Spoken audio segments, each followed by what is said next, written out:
अभी रिसेंटली पाकिस्तान की अगर करंट सिचुएशन पॉलिटिक्स की देखें, इस्लामाबाद की खुसूसन देखें, तो जहाँ पे इतनी जल्दी लोगों की तलाक़ें नहीं होती जितनी जल्दी यहाँ पे प्राइम मिनिस्टर आते हैं और जाते हैं। इतनी जल्दी आजकल जैसे ट्रेंड होता है फेसबुक पे फ्रेंड रिक्वेस्ट जाती है और एक्सेप्ट होती है, वो भी इतनी जल्दी शायद नहीं जाती जितनी जल्दी हमारे यहाँ प्राइम मिनिस्टर घर चले जाते हैं। इस टाइम पे पीटीआई और नून लीग आपस में इस तरह है जिस तरह वो पंजाबी में नहीं कहते कि इट कुत्ते दा वैर, इन दोनों पार्टीज आपस में इस तरह एक दूसरे के मुखालिफ हो चुकी हैं। एक को गद्दार और दूसरे को गद्दार डिक्लेयर करवाने में लगी हुई है। जहाँ पे इतना कुछ हो रहा है वहाँ पे एक पार्टी जिसने सारा कुछ किया, जिसने सारी इन्वेस्टमेंट की, जिसने सारी एडजस्टमेंटें भी बनाई, सारा कुछ करने वाली वो है, सबको इकट्ठा करने वाली वो है, आज वो खुद को पर्दे के पीछे रखे बैठी है और कोई बंदा उसके बारे में बात नहीं करना चाह रहा और ना ही किसी को कोई बंदा उनके बारे में कुछ सोचना चाहता है। वो है Pakistan Peoples Party. Pakistan Peoples Party पागल नहीं है या जरदारी साहब इतने बेवकूफ़ नहीं है कि वो सारी स्ट्रगल करें, सारे एमएनएज को इकट्ठा करें और प्राइम मिनिस्टर बना दें शहबाज शरीफ साहब को या पीएमएलएन को, जो उनकी सबसे बड़ी दुश्मन जमात है। और वो इतने भी पागल नहीं है कि सिर्फ इसलिए वो पीटीआई को गिरा दें कि ताकि शहबाज शरीफ, जो कि उन्हें बड़ा पसंद है, या उनका कोई मुंह बोला बेटा भी नहीं है और जो सबसे बड़ा उनका हरीफ है उसको वो प्राइम मिनिस्टर देख रहे हैं। उन्होंने खुद ये प्राइम मिनिस्टर, और अगर ये जरदारी साहब ना करवाते तो शायद पीटीआई की गवर्नमेंट आज भी स्टील होती है। और नून लीग के पास इतनी विल नहीं है, उनके इतने लिंक्स नहीं है या उनकी इतनी रिस्पेक्ट नहीं है जो जरदारी साहब की या पीपल्स पार्टी की है। तो अब इस सारे सिनेरियो के अंदर देखते हैं पीपल्स पार्टी है। अगर इमरान खान आज भी गवर्नमेंट में होता तो सारे सोच रहे थे कि नेक्स्ट गवर्नमेंट नून लीग की होगी, तो ये चीज़ पीपल्स पार्टी को रास नहीं आ रही। जरदारी साहब ये वो भंग पी के तो सोए नहीं हुए, उनका दिल भी चाह रहा है कि वो पावर में है, क्योंकि पावर से बड़ा नशा दुनिया में कोई है। कि माना जाता है कि पॉलिटिक्स एक ऐसा नशा है जो एक बार लग जाए तो ये ख़त्म नहीं होता। जो कि हम एक आम वैसे जो ड्रग्स लेते हैं वो हमसे मुराद मैं नहीं लेता, ना मैं आपको शक्ल से नज़र आता हूँ नशे, मतलब जो भी आम लोग नॉर्मल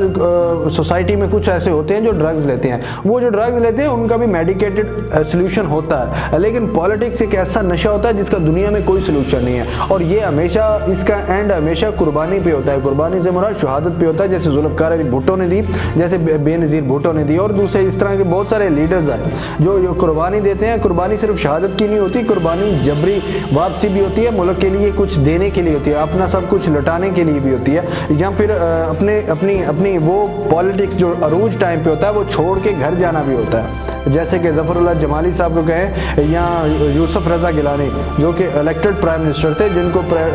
हमारी सुप्रीम कोर्ट के उस टाइम के चौधरी इफ्तिखार साहब ने एक ऑर्डर के ऊपर नायब करके घर भेजा। इमरान खान आज भी गवर्नमेंट में रहता तो 2023 में जो इलेक्शन होने थे उसमें कभी भी पीटीआई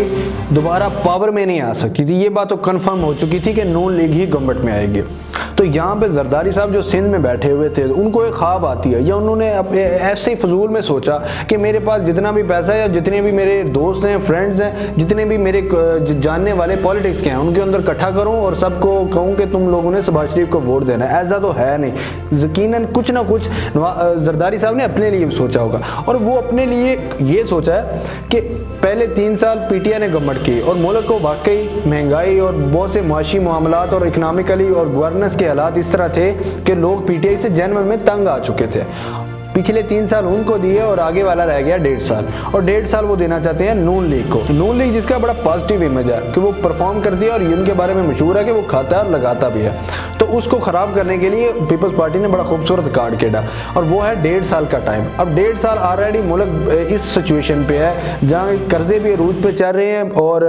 जो स्टेट बैंक के रिजर्व है वो भी डे बाई डे कम हो रहे हैं। महंगाई है कि आसमान पे है, ये खाली पाकिस्तान में इंटरनेशनली भी है। ऑयल की कीमतें बहुत हाईली चली गई हैं जब से रशिया यूक्रेन का आपस में जंग स्टार्ट हुई है। तो इस तरह के जितने भी इंटरनेशनल इश्यूज की वजह से जहाँ पूरी दुनिया में महंगाई और क्राइसिस आया, वहाँ पाकिस्तान में भी क्राइसिस है और वो ये 1.5 साल देना चाहते हैं नून लीग को, ताकि नून लीग भी अपना वो पॉजिटिव इमेज को ख़राब करके नेगेटिव इमेज में चला जाए, ताकि वो भी गंदी हो जाए और अवाम उनको भी वोट ना दे। फिर उनके पास लास्ट और आखिरी चांस बचता है वो पीपल्स पार्टी का, और पीपल्स पार्टी अपना आखिरी मोहरा खेलेगी, वो है बिलावल की शख्स के साथ 2023 के इलेक्शन में लॉन्च करेगी आसफा भुट्टो को, जो कि काउंटर होगी सिर्फ मरियम नवाज के लिए, क्योंकि मरियम नवाज एक खतून है और खतून के लिए कि हमारे दिल में एक वैसे ही मुसलमानों और खुसूसन हमारा जो एशिया का कल्चर है نا ایک بہت زیادہ رسپیکٹ اور ایک ہمدردی پائی جاتی ہے، اور اس کو کاؤنٹر کرنے کے لیے 2023 میں وہ لانچ کرنے جا رہے ہیں دوبارہ سے آصفہ بھٹو کو، جو کہ بینظیر بھٹو کی شکل میں ہوگی، اور وہ کاؤنٹر کرے گی صرف مریم نواز کو، اور جو نون لیگ کو کاؤنٹر کرنے کے لیے انہوں نے آلریڈی 1.5 سال کا ٹائم دے چکے ہیں، 1.5 سال نہ صحیح 1 سال تو کنفرم ہے، 1 سال کے اندر وہ اپنی پرفارمنس نہیں شو کر پائیں گے، تو پھر کہیں نہ کہیں زرداری صاحب یہ سوچ رہے ہیں کہ اگلے الیکشن میں صدر بنوں گا اور بلاول صاحب جو ہوں گے وہ وزیر اعظم پاکستان بنے۔ زرداری صاحب اس وقت اپنی زندگی کی سب سے بڑی بازی کھیل رہے ہیں، کیونکہ اس وقت انہوں نے تمام اپوزیشن پارٹیز کو اپنے ساتھ ملایا اور ان کو دکھایا کہ میرے آگے کوئی بھی اٹھ نہیں سکتا، اور دوسری طرف اسٹیبلشمنٹ ہے، اسٹیبلشمنٹ کو بھی اپنی پاور شو کر کے دکھائی ہے، اور آج اسٹیبلشمنٹ جو کہ پہلے زرداری صاحب کے ساتھ اختلافات تھے تو آپ آج اس ٹائم پہ بہت اچھے تعلقات ہیں۔ اگلے الیکشن میں ہوگا اگین پہلے کی طرح جیسے جو چل رہا ہے، عمران خان گالیاں نکالے گا نون لیگ کو، اور نون لیگ گالیاں نکالے گی پی ٹی آئی کو، اور وہاں پہ ایک جو سیف سائڈ پہ کھیل رہا ہے وہ ہے زرداری صاحب، اور وہ دوسرے فضل الرحمان صاحب۔ تو کہیں نہ کبھی مجھے ایسا لگتا ہے کہ زرداری صاحب اسی پلاننگ میں ہے کہ ہم اگلے الیکشن میں فضل الرحمان کو اپنا، جو کہ ایم ایم اے کے چیئرمین ہیں متحدہ مجلس عمل کے، تو جن کے پاس تقریباً ہر الیکشن میں نہ کرتے کرتے بھی 25 سے 30 سیٹیں ہوتی ہیں لازمی، اور اس سیٹوں کو اپنے ساتھ ملا کے وہ ایزیلی اگلی گورنمنٹ خود سے بنا سکتے ہیں۔ تو ان دونوں کو آپس میں لڑوا کے وہ پنجاب کو 2 حصوں میں ڈیوائیڈ کرنا چاہتے ہیں، کیونکہ پیپلز پارٹی اس ٹائم پنجاب میں 0 ہے، تاکہ وہ جو سینٹرل پنجاب ہے یا اپر پنجاب جسے کہا جاتا ہے، جس میں لاہور، سیالکوٹ، گجرات، شیخوپورہ اس طرح کے بڑے شہر ہیں، ان کے اندر پیپلز پارٹی اور نون لیگ اور پی ٹی آئی کو آپس میں فائٹ کروانا چاہتی ہے کہ یہاں پہ دونوں پارٹیز آپس میں ڈیوائیڈ ہوں، آدھی آدھی سیٹیں۔ دوسرا پنجاب کا جنوبی پنجاب ہے، جس کے اندر آج بھی پیپلز پارٹی کا ایک ووٹ بینک ہے اور ایک اثر و رسوخ آج بھی ہے، کیونکہ وہاں کے جو جتنے بھی الیکٹیبلز ہیں، کیونکہ جنوبی پنجاب کا ایک کلچر ہے کہ وہاں کے جو چہرے ہیں وہ 2-4 چہرے ہوتے ہیں جو نظر آتے ہیں، اور یہی کنٹینیوسلی رہتے ہیں، صرف یہ پارٹیز چینج کرتے ہیں، لوگ الیکٹیبلز یہی رہتے ہیں ہر بار کی طرح۔ تو یہ وہ الیکٹیبلز ہیں جو زرداری صاحب اور خصوصاً پیپلز پارٹی کے بہت قریب ہیں۔ نواز شریف صاحب پاکستان میں آئیں گے اور ان کے تمام کیسز کو بھی ختم کر دیا جائے گا، اور ان کی نااہلی کو اہلی میں بدل دیا جائے گا، جنگیر ترین بھی اہل ہوگا، اور اگلا الیکشن نون لیگ نواز شریف کی بیس کے اوپر لڑے گی، اور مریم نواز جس کو 10 سال کے لیے سپریم کورٹ نے نائل کیا وہ بھی اب اہل کر دی جائے گی، کیونکہ تمام نیب کے لاز کو چینج کر دیا جائے گا، اور یہ وہ چیز کروا کے دینا چاہتی ہے پیپلز پارٹی سے، پی ٹی آئی کے منہ میں یہ دانہ ڈالنا چاہتی ہے، اور یہ کارڈ ان کو دینا چاہتی ہے کہ تم لوگ نون لیگ کو پوری پاکستان میں اس چیز کو لے کے گندا کرو کہ آج دیکھو نون اپنی جماعت کے اپنے جو نااہل لوگ تھے ان کو اہل کروا رہی ہے، صرف یہ اسی لیے میری گورنمنٹ کو کرائی، وہ یہ چیز دے کے پی ٹی آئی کو اور نون لیگ کو آپس میں لڑوانا چاہ رہی ہے، اور خود سے